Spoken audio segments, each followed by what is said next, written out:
Yeah. Talaga naman. Si Yossi Paglalaba, paglilinis at Dapat yata may corona na. Hindi na. aming lamesa. Dalangin ko kay Jesus naway umaba pa ang kanyang buhay. Ang pagmamahal na aming alay para sa kanya'y walang kapantay. Matalino at madiskarte sa buhay, kaya humahanga ako kay nanay.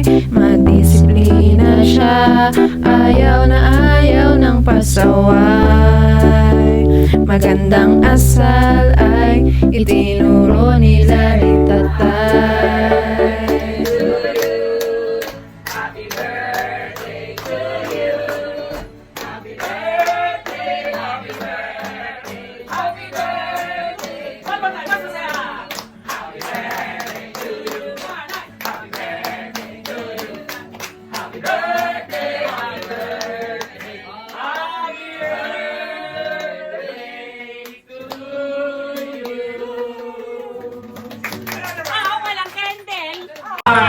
Happy birthday to you. Happy birthday to you. Happy birthday, happy birthday. Happy birthday to you. Oh, you look at that. Yay! Birthday to you.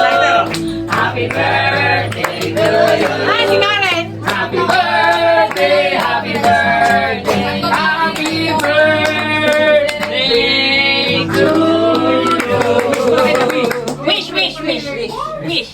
Ano sasabihin niyo na? Lakasan niya, Nay. Pinagkalooban niya ng ganitong buhay na maligayang talaga sa piling ng aking mga anak at mga manugang. Mahal na mahal ko po sila Panginoon ko. Wala po akong pinipilig sa inyo yun. Hindi, manatili silang nagmamahalan, nagbibigayan at nagtutulungan. Wala ang Panginoon ko. Pinipilig ko sa inyo. Manatili silang nagmamahalan at mga buhay.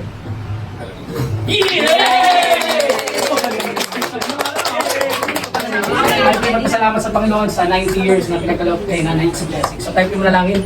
Ama namin Diyos na nasa langit, maraming salamat Panginoon sa pag-ibig na pinagkaloob niyo po sa Tanog family, Panginoon, sa aming matriarch na nanay kasi na pinagkalooban niyo po ng mahabang 90 years at sana po ay makasama po namin siya ng matagal. Kayo po magpala sa kanya, ganyan din po sa mga anak, ang po na kanyang mga anak at kung mga nasa Canada, dito sa Pilipinas, sa mga apo, sa tuwad kayo po muna. Maraming salamat sa mga nagmamahal, kaya sa nanay, sa mga kamag-anak pang iba, sa mga kapatid, sa mga kapitbahay, sa mga kaibigan. At alam po namin na maganda po ang pinakitungo ng aming nanay sa kanila, kaya po sila nandito. Maraming salamat sa pagkain ito. Inihanda niyo po ito sa pamamagitan po ng kanyang mga anak, ng mga manugang at sa ako kayo po manguna po Panginoon Buspusan. Pagkain ito maging pagpapala po sa amin ito at maging kasiyahan po namin ang araw na ito na para po sa amin. Sa pangalan ng Panginoong Jesus.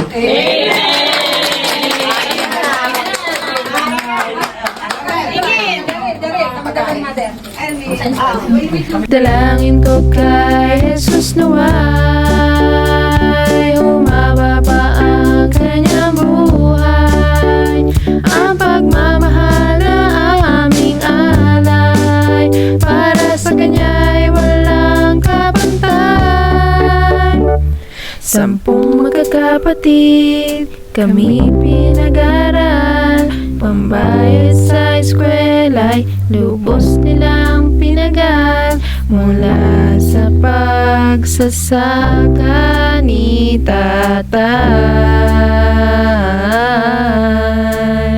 dahil edukasyon ay gusto nilang ibigay.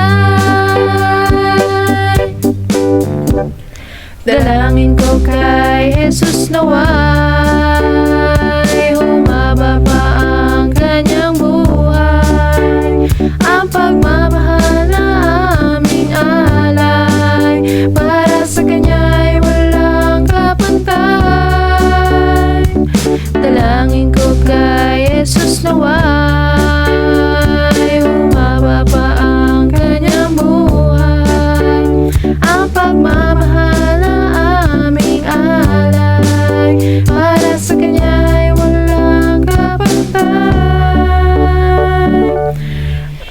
pagmamahal